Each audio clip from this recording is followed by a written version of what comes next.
To all, let me first say it's a pleasure to be here. I have known Thierry for many years, since he first came to Brazil. We have worked together in some opportunities, including in the drafting of the Sutherland report on the future of the WTO. Since in the discussion of the Sutherland report, I had long discussions on the dispute settlement system. I think that is the reason why he asked me to deal with issues of international law. I think that the first point I would like to stress that the challenges of international law are related to the challenge of coherent governance. And I emphasize the word coherence because one of the characteristics of present-day international law is its fragmentation in many specialized fields that are not coherently organized by a general international law that is capable of structuring the interactions and interdependencies of the many fields that produce the many norms that were mentioned by our chairman. In short, the domains of international law do not operate in an appropriate network. It is as if we have many computer programs that do not interact adequately and sometimes do not talk to each other.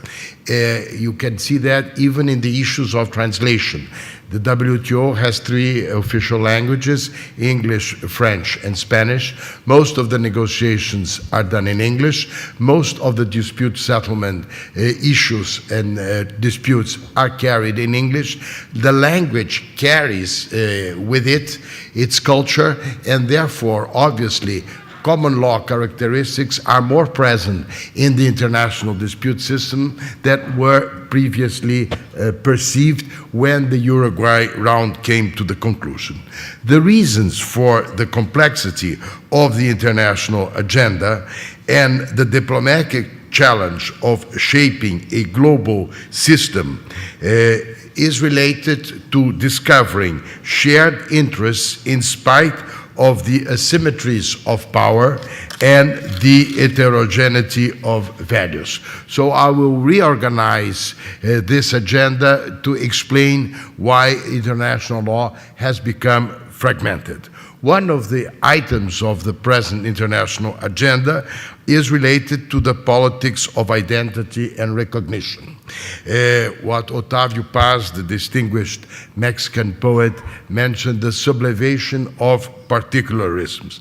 This puts into question the capability of a principle, such as the principle of self-determination, to deal with this new challenge that occurs in the present-day international system. The second item of the international agenda are the normative aspirations of the world order. That includes human rights, that includes democracy, and that includes also forms of international cooperation and the link, for instance, between le droit de la paix et le droit du développement and all that is linked to these ethical aspirations. And here one can also say that there is a difference between what is done in the regional level and what is done in the international level, and that is in itself a very important issue.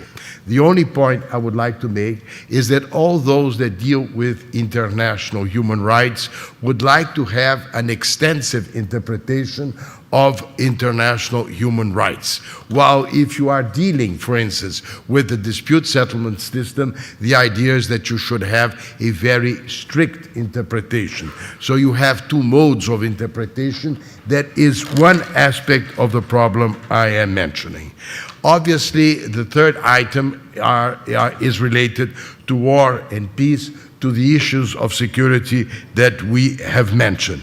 Here I would like to point out that one of the changes that occurred is related to the fact that the famous dictum of Raymond Aron in the period of the Cold War, paix impossible, guerre improbable, has changed because the risks of tensions and conflicts have magnified. So the NPT which was created within the period of the defined polarities, east, west, north, south, has changed. The only point I would like to make here is that there is no possibility of a successful discussion of non-proliferation without an effective discussion of nuclear disarmament.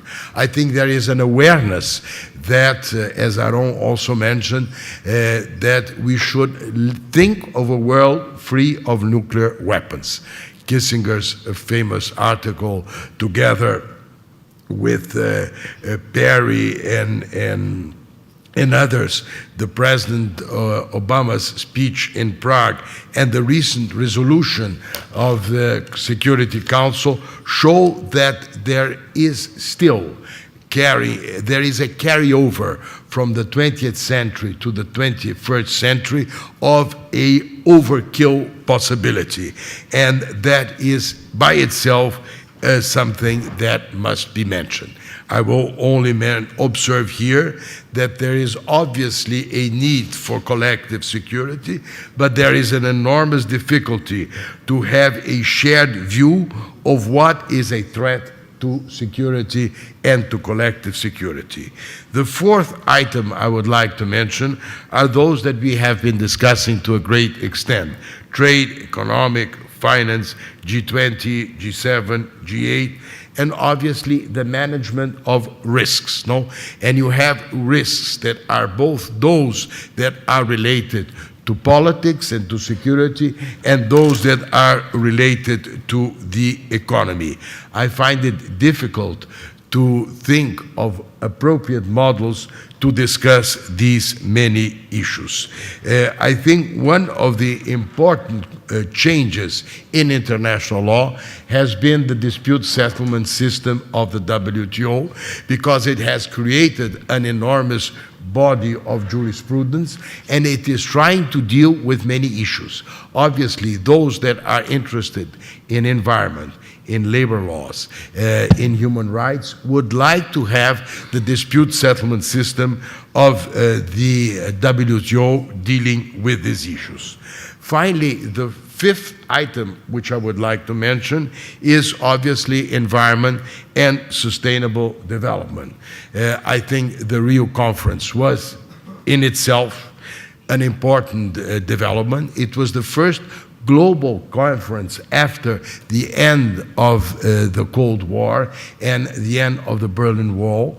It was the first conference where the polarities, east-west, north-south, were not organized as they had been previously structured, and that is what I think led not only to the Rio Declaration, the Climate Change Convention, and the Biodiversity Convention, but of Agenda 21, which was thought out as a sort of social contract for the 21st century, trying to deal with all the connections that our previous speaker mentioned when the issues of development, peace, water, and so on were mentioned. Let me conclude by saying that also, in my predecessor mentioned, the issues of science and technology and the capability of international law of dealing with these challenges are also present. So I think that if we want to consider the issues of global governance, one must bear in mind that rules are extremely important. Without rules, there is no predictability. And one of the basic issues related to governance is to have the possibility of the rule of law. One of the challenges that we face in the area of international law is not only the classical challenge of a provisional rule of law, which is a classical theme in international law, but also this issue of fragmentation, a sort of a fragmented postmodern international law that does not have a mechanism to appropriately provide the interaction between these many fields. And I am closing within my time.